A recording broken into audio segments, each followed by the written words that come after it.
Krav Maga, yun nga, kasi nakasama namin doon si Dindo De Jesus, siya yung founder ng International Krav Maga Federation.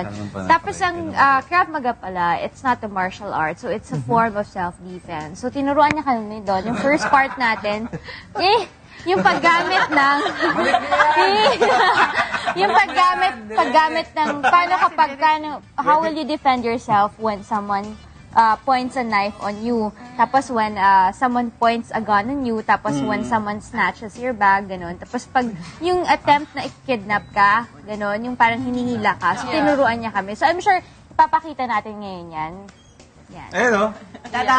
Say hi! Welcome to Sports Basic, mga kasambahay. And it's time now to learn about self-defense. Mga kasama po natin dyan si Sir Dindo De Jesus. Hello po, sir. Ayan, ano po ba ang ituturo nyo sa amin ngayon? Kasi I heard Krav Maga. Ano po ba itong Krav Maga na ito?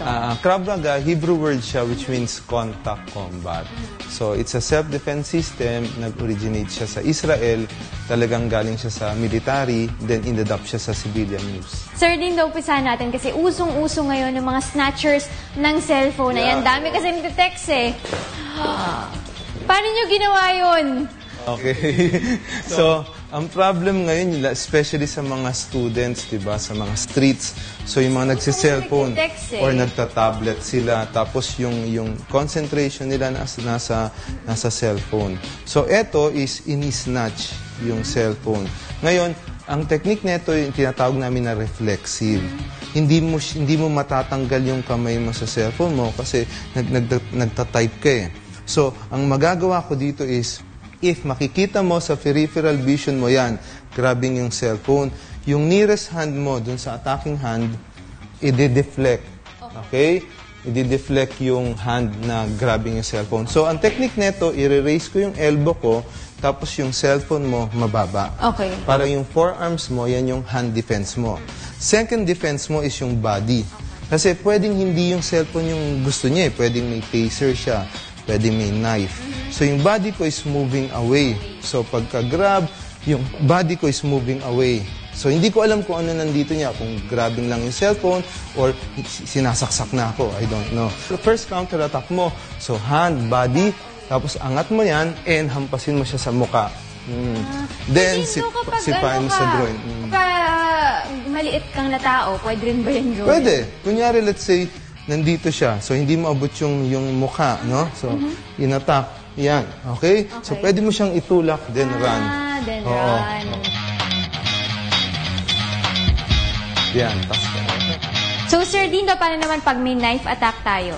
Delikado yun, ha? Anong ginawa niyo doon, Sir Dindo? Okay. So, una, yung knife attack, mabilis yan eh.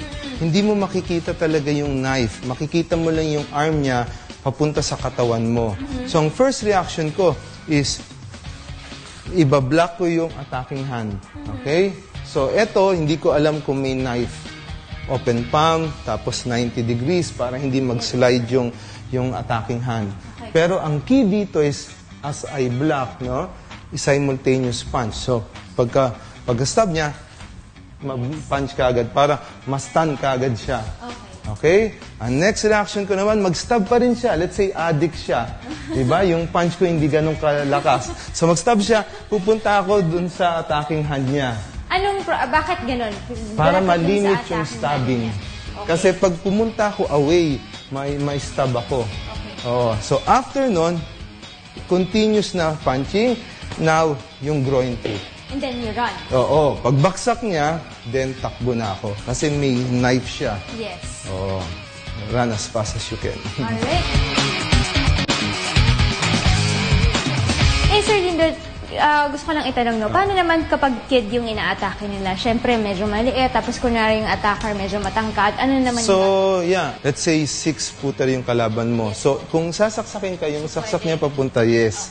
Papunta sa'yo. If gun naman, nasa level mo. So, kaya-kaya mo siyang proteksyonan.